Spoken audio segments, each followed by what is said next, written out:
Okay, hello everyone. Welcome back. I wanted to do a different type of video today. I always talk about the reasons why I have been documenting my journey and why I think it's so important to write everything down because I want to be able to help people eventually, knowing what I've gone through, and maybe they can relate to those exact feelings. And so I really want to make sure every step of my journey has been documented, and I've definitely taken it a lot more seriously as I've gotten better, of course, because it's a lot easier to write down the positives. But I was actually just going through some I was actually just going through some old notes on my iPad and I wanted to read them. I don't know when exactly they're from because I just continue to add to the same note in my notes app about things that I've always wanted to talk about or discuss. But they're kind of like journal entries, just short little bullet points. And I thought it'd be interesting to go through some of them. They're all from prior to me finding my NLP coach and helping me get through everything I needed to get through. But I just thought it was really interesting to go back and look at some of these. So the first one I have written is I'm so rational. Why can't I control this? That is something that lived with me every single day. I talked about this in one of the previous videos. Like, I control everything about my life. I am extremely type A. I like things done my way. I'm very organized. And it just blew my mind that I couldn't control the food that I was putting in my body. And it did prove to myself that obviously something deeper was there and I just couldn't figure it out. But I just think it's really interesting that, like, that's something that I specifically wrote down. Like, I'm so rational. Why can't you control this? Because any type of like addiction is irrational. And I was dealing with that for many years. Okay, probably a continuation of that right under. I have I'm so aware. I know what's good and bad. Trust me. I know what's decent. What oils are good. Organic is good. Trust me. I went to Hippocrates. I learned a lot, but also grew up with this. I knew what is the epitome of actually healthy. I learned certain things that are healthy for some people. Okay, I can translate my own brain. I know what I was trying to say here. Like, I know what is deemed healthy and unhealthy. Now, healthy could be subjective. Everybody's body is different. I do think there are certain things that as we get older and just science advances, we have learned things that maybe aren't as good for you. But in general, when I'm talking about like what's good for like your own individual body, only you know that. And you cannot judge what you are able to eat based off of what other people are able to eat. But I think what I was trying to say here is like, I'm just so frustrated because I know what's going to work to help me lose weight. And it's just like, I just couldn't do it. Like, I know what was the right thing and I couldn't get there. And that was always just like so maddening. Okay, this one's interesting. They say there's a lot of reasons for binging: lack of food as a kid, trauma response, not feeling good enough, so much. IDK where mine comes from, but obviously something needs to heal. Well, that was true. Something did need to heal. And I went through a lot of healing. I not all of these things were relevant to me. Some of them maybe more than others. But yeah, there's a reason why people turn to addiction. It's usually something that you dealt with in your childhood. I'm sure there are other reasons and chemical imbalances and brain chemistry also that factors in, but a lot of these times it starts somewhere and you have to uncover those demons and get rid of them. And that's what I have been doing over these past, let's see, since July, almost 10 months that I have been going through this process and actually healing myself, not trying to fix the problem, like actually finding the root of where it starts and taking it from there. Okay, this is another one right underneath that. The thing is, if someone came to me and asked what to do, I would know exactly what to tell them: techniques, mindset, positive thinking, manifestation, what books to read, where to start. Yet, why don't I do it for myself? So, while that's like semi true, and maybe I could have helped people get on the right track, obviously, the only reason I was able to help myself is by going through the NLP coaching and really changing my mindset. But I would have people come to me all the time with somewhat similar problems, and maybe I thought I was like helping them in a way because I thought I knew, but the truth is, like, I didn't go through the healing part of me. But what I did know, if it was just like a weight problem and not something deeper, I could give my advice just based off the knowledge that I know from my past experiences growing up. My mom's a health coach. My sister dealt with a Crohn's disease. So I have a general knowledge of like health and whatnot, but I wasn't doing it for myself. So I think it's interesting that I wrote that there. Okay, these two kind of go hand in hand. Money is all I think about, but not a factor when ordering food. It's true. All I want in this life is to be successful when it comes to money. I want to do good with that money. I want to live a life that's free and I can do the things that I want, travel when I want. But when I was ordering food, I did not care if the order cost 80, 90, $100, and I was doing this every single day. That's what true addiction is. But then you find a way to make that money back. So I was a hustler at work. I started my side business. I literally kind of work like 3 jobs right now. I do whatever I can to make money. And I was just using that money to buy food. And it's just crazy because as somebody who just wants to save and is always thinking about the future and money, I didn't care spending so much money on something that was going to be gone that night. It wasn't like I was paying for an experience. It wasn't an investment for the future. It was just gone that night. So that was pretty crazy. And also would turn me into the worst version of myself. Just binge eating all this food was horrible. In relation to that, I said, weight. I said, it's like weight is the number one thing I think about. So I guess on top of money, I'm always thinking about my body, which is true. You'd think that's enough to change it. It affects every aspect of my life. I know losing it wouldn't make everything better, but it changes a lot. What I mean there is if you are not in a great mental space, just because you lose weight, it doesn't mean everything's going to get better. I knew that because there was a point in 2022 where I did lose a significant amount of weight and I felt amazing and I was so happy. And from a surface level, things were a lot better. I weighed a lot less. I felt good. There was so much fitting into clothes that I wasn't fitting into before. But I didn't change the mentals. I didn't change the reason that got me to the heavier weight. And I gained it right back, plus a lot more. So it was really interesting um, seeing that point. So the point is just because you lose weight, it doesn't solve all your problems. There's a lot of times stuff that is way deeper than just the numbers on the scale. Okay, under that bullet point, it says write notes to remind yourself not to do it. I would literally write notes in my house like, don't eat. Or if I tried to make it positive, like, you are full. That's an interesting one.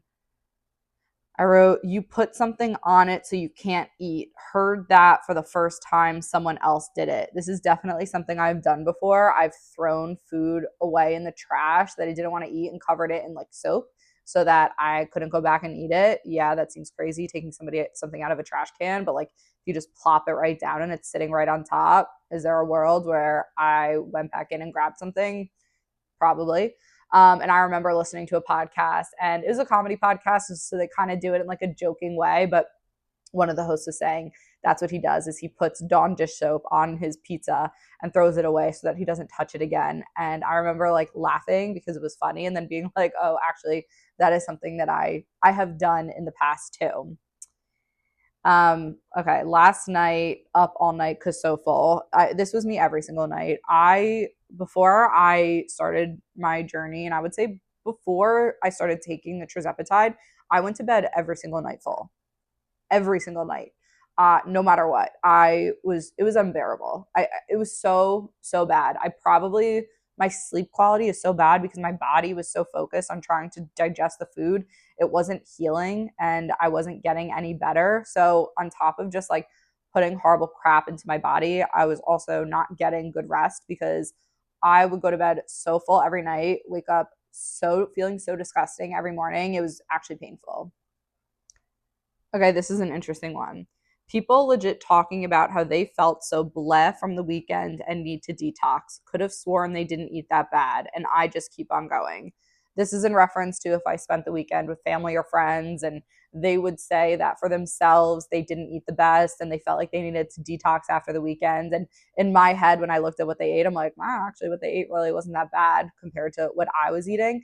And I probably should have detoxed. And I would usually eat better around other people. I always ate better around other people because I didn't want people to know how I was. My worst moments were when I was alone. So everybody else is like, I need to detox from this horrible weekend of eating. Whereas like that was my version of healthy. And then I would go and just eat like crap for the rest of the week or whatever until the next time I saw people. Okay, I have a lot of these and I wanted to kind of keep this short, so I'll probably make another video of this. But I wrote last week before getting healthy, go crazy. It's always like that. Can't just eat one healthy meal. This is like every single time I told myself I was starting a diet, like the day before. I actually did this binge eating program and they called it the Last Supper. It was like that last opportunity before you went into your diet. You just ate like absolute crap to get it out of your system because you were never going to be able to eat it again. Obviously, that does not work for so many different reasons, but I would do this every Sunday. Every single Sunday, I would have the biggest meal because you're going to start on Monday. And then guess what happens? You wake up on Monday, you feel like absolute crap. And when I didn't feel good, and you almost feel like hungover from food. When you feel hungover, the only thing you want to do is like eat crappy food. And that's what I would continue to do. No, there were there were probably like months that I didn't have a vegetable, like not one healthy meal. Like my meals consisted of just crap. Like the only protein I would have if it was like a chicken parm sub, like that's how bad things got for me. Not one meal was healthy for me. It just really very sad to think about how I used to eat. Maybe one day I'll go through some of my old Uber Eats orders. Oh my God, that would be horrible. But really bad. Um, Another one says, oh, this is from my binge eating course. They say that you have to be open to eating food so you don't crave it. Like you're not supposed to restrict yourself. But the problem is that opened the door for me to eat. That was permission for me to not restrict. That was like, okay, so go crazy. And I gained a lot of weight during that course, which they say is actually common because of that, because a lot of people go from restricting to not. But it was just a really interesting mindset. Obviously, it's a good course, I guess. It works for some people, but they didn't do the mental stuff that I needed to do. It was more so just like a support community. I've heard this before, and I'm not going to knock anybody because I don't have this experience of going to AA, Alcoholics Anonymous. But from what I've learned in my own experience and my research, a lot of people, they go to AA and every single day they wake up and they tell themselves, I'm an alcoholic. Well, the more you tell yourself something, the more you're going to believe that. And obviously it's true, but you're sitting in the negative, whereas you want to focus on more of the positive and just get rid of the demons that make you addicted to whatever substance you're addicted to. So if I woke up every day and said, I am Jen Gordon and I am a binge eater, I don't even know what my mindset would be like, but it's probably not going to be as positive as it is right now. Okay, I'll do two more. One goes in conjunction with the starting a new diet or whatever. I would constantly buy so much food and then just throw it out. Be like, just get it out of my apartment. If it's not here, I'm not going to eat it. And then all of a sudden, it's like dinner time, and I'm like, well, I have nothing, and so I need to order food. And then I would end up ordering a shit ton of crappy food along with leftovers that I could have the next day. So that a lot of times didn't work. The last one that I'll end on is hate asking for support because like no one can help me. This is really sad. I no I mean no one could help me. I had to help myself. I I was so desperate and I needed support and just needed to know like I wasn't alone, and everybody around me always supported me. But the truth is still nobody really knows like everything that I have gone through. And throughout these videos and this journey, I'm explaining that a little bit more and just trying to go into detail so people really understand like how bad things have been for me, because I, even for the people closest to me in my life, I totally put up a shield. Like you wouldn't know. Probably confusing like how I would, gain all this weight in such a short amount of time, but when you see me, I'm not eating like such bad foods or large amounts of food. So it's like confusing. I actually had a friend say that to me one time. She's like, I don't get it. I never see you eat like a lot of foods. I'm like, well, yeah, because I'm not doing it in front of you. So it's just an interesting mindset. And the fact that I specifically said no one can help me. I mean, I believe that. Like, I didn't know where to go. How do you find the right person that's going to work for you? I'm so lucky that I got connected with my NLP coach, I was so stuck. I've been stuck for so many years. And then finding the one person that was able to help me, I just had a gut feeling like this was going to be it. This is the right person. Anyways, I hope you enjoyed this video. Well, maybe not enjoyed it because it's all about my pain, but I think it just gives an insight as to a lot of what's been going into my life for the last 10 years. I know these notes are probably from like 2023, 2022. Which is just really interesting. I have actually also been writing a list for the past 10 years of things that you experience when you become a heavier person. Ironically, a lot of the things that I probably wrote down at the beginning of the list were at a weight that I would love to be at right now and is probably going to be the weight that I will get to in the end. But as things got worse and worse and worse, and I've gained so much weight over time, those things become much more specific to somebody that is super overweight living in a society that doesn't necessarily welcome overweight people. And not that they should accommodate to everybody that is significantly overweight. We have our own problems. That's something that needs to be dealt with. But that's a topic for another day. I can go into that and society's view of overweight people and fat phobia and how I have internalized fat phobia, but I think that's a topic for another day. Anyways, thought this was interesting. I have so many more notes written. That was just like one screenshot worth. So I will definitely do another one of these. Bye and see you on the next one.